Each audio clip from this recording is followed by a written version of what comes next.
Hindi ako naniniwala sa pangitain, katulad sa mga matatandang inuunahan ang mangyayari sa panahon. Naniniwala ako sa mga datos, sa ebidensya, sa kamera. Pero kung walang kuha katulad sa mga nabanggit, wala itong katotohanan. Kung walang upload, walang saysay. Ako nga pala si Julius, taga Pasig. Magkukwento tungkol sa isang pangitain na maaaring mangyari ngayong taon at maaari rin na hindi paniwalaan. December 31, 2025. Maaga akong natulog dahil sanay na akong sumalubong ng bagong taon na tinutulugan lang ito.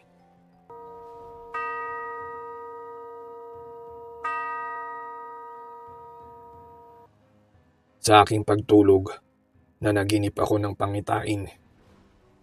Hanggang sa Baguio ang unang lugar na nagpakita. February na noon. Malamig. Tahimik. Parang normal ang lahat. Pero sa panaginip ko, walang ilaw ang Session Road. Hindi sarado ang mga tindahan o shopping malls. Pero mukha na itong inabando na. May makapal na hamog sa paligid pero hindi ito malamig. Parang may amoy ng kalawang at nabubulok na kahoy sa hangin. At bago pa ako makagalaw, narinig ko ang sarili kong boses. Ito ay pabulong. Parang may isang babala. At ang bulong ay 2026 na. Nakatayo ako sa Burnham Park. Wala ni isang tao akong nakita. Ang lawang pinagbabangkahan ng mga turista o taga Baguio ay tuyo na. At ang mga bangka, nakabaligtad, nakalublob sa lupa. Nilapitan ko ang isang bangka. May mga pangalan na nakaukit sa ilang parte ng bangka. Hindi isang graffiti. At hindi rin ito uri ng isang vandalism. Ito ay nagmumukhang isang parang lapida. Habang binabasa ko ang mga pangalan, napansin ko may petsa sa ilalim. Lahat 2026. At habang binabasa ko ang mga pangalan, biglang may tumawag. Hoy! Isang lalaki. Naka-jacket ng pang-Baguio. Pamilyar ang tindig. Parang kilala ko. Pero wala siyang mukha. Itinuro niya ang Mines View Park. At doon na nagsimula. Nagising ako. Hingal na hingal. At agad kong tinignan ang aking cellphone. 3:17 pa lang ng umaga. May nagmensahe sa phone ko. Ito ay unknown number. Sa mensahe, huwag kang babalik sa Baguio sa 2026. Tinawanan ko lang. Nag-screenshot lang ako at iniwan ito. At itinuloy ang tulog. Hanggang sa kinabukasan, may nakita akong isang balita sa pamamagitan ng pag-i-scroll sa Facebook. Bigla ang landslide sa isang parte ng Baguio. Walang paliwanag. Ito ay eksaktong lugar na itinuro ng lalaking walang mukha sa aking panaginip. Doon ko lang unang naramdaman ang takot. Hindi dahil sa tugma ang aking panaginip, kundi may nauna na sa akin. Sa bawat tulog ko, bumabalik ako roon sa Baguio. Sa SM Baguio, ito ay sarado. May sirang salamin. May mga nakapaskil sa pinto. Ang salitang, huli na. Sa teacher's camp, may mga tent. Pero hindi na evacuation. May mga kandila. May mga simbolo sa lupa. Parang isang ritual. Sa Camp John Hay, may sirena tuwing madaling araw. Pero walang sundalo. Walang checkpoint. Walang tao. At sa bawat lugar, may pare-parehong bulong. Hindi ito sakuna. Hindi ito paala-ala. Sa huling panaginip, nakita ko ang sarili ko. Mas matanda. Mas pumayat. Parang ilang taon nang hindi natutulog.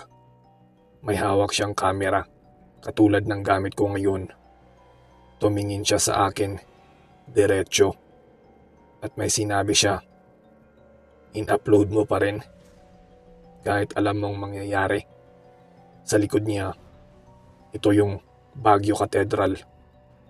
Ito ay walang krus. Sa pader, may nakasulat, 2026, walang nakinig. Nagising akong umiiyak. May notification sa YouTube draft ko. Ang title, Pangitain sa taong 2026. Location tag, Baguio City. Hindi ko maalala na ginawa ko iyon. Pero ang pinakatatakutan ko, may bagong mensahe sa phone ko. "Salamat sa babala. Huli na." Kung panaginip lang ito, bakit pare-pareho ang detalye? At kung hindi ito panaginip, bakit ikaw ang nakikinig ngayon? Hindi ko na sinubukang i-delete ang draft sa sarili kong pangitain o isang panaginip. Sa halip, binuksan ko ulit. Hindi para i-upload, kundi para intindihin kung paano ko ito nagawa. May mga cut, may mga marker, may time stamp.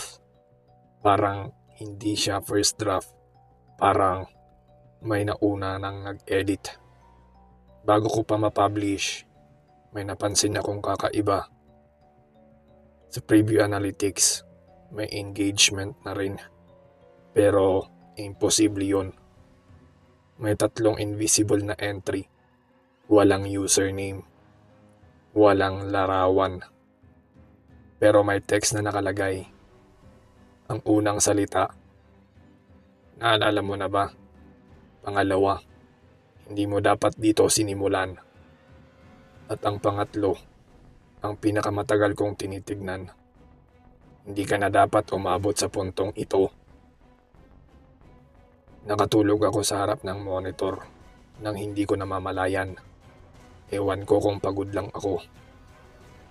Pagmulat ko, nasa Session Road ulit ako. Pero may kaibahan. May mga bakas ng paa, hindi sariwa, hindi rin luma. Parang paulit-ulit na dinaanan. May mga kamera sa gilid ng kalsada. Lahat nakatutok sa akin. Hindi gumagalaw. Pero ramdam kong nagre-record. Sa Mines View Park, nandoon ang lalaking walang mukha. Hindi na siya nakatayo, kundi nakaupo na. Parang matagal akong hinihintay. At may sinabi siya, "May mga nakinig, pero mali ang in-upload mo." Tinuro niya ang bangin. Sa ibaba, may mga ilaw. Hindi ito lungsod. Hindi rin sasakyan. Ito ay mga screen. Libo-libo. Sa thumbnail ng isang video ay ang mukha ko. Bigla ulit nagsalita ang taga Baguio na walang mukha at nagsabi, "Hindi lahat ng nanonood ay tao. Ang iba, nakakaalala." Bigla kong narinig ang mga pangalan. Pareho ng mga nakaukit sa bangka sa Burnham. Isa-isa, habang binabanggit niya ang mga pangalan, may nawawala. Isang ilaw, isang screen. At sa panghuling salita niya, kapag pinanood nila hanggang dulo, naalala nila kung paano sila nawala. Nagising ako ng madaling araw mga 3:17 na noon. Naramdaman kong masakit ang pulso ko. May marka, hindi tato, hindi rin sugat. Parang paalala. Sa phone ko, may bagong message. Unknown number ulit. Hindi lahat ng babala ay para iligtas. Bumalik ako sa draft. May bagong section. Hindi ko yun isinulat. Ang title, "Salamat sa pakikinig." May notes sa baba. Basahin mo lang, huwag mong baguhin. Bago matapos ang panaginip ko, may huling sinabi ang lalaking walang mukha. "Kung umabot sila dito, Sabi niya, kasama ka na. Tinanong ko kung saan. Tumango lang siya. At sa unang beses, may sagot siya. Ang sabi, sa alaala. Ngayon, kung patuloy ka pa rin nakikinig nito, ibig sabihin, naabot mo. At kung may napansin kang kakaiba pagkatapos mong makinig dito, hindi yon guni-guni, hindi rin aksidente. Tulad ng sinabi ko, tulad ng sinabi niya, hindi ito sakuna, ito ay paalaala. Ang istorya ay itutuloy.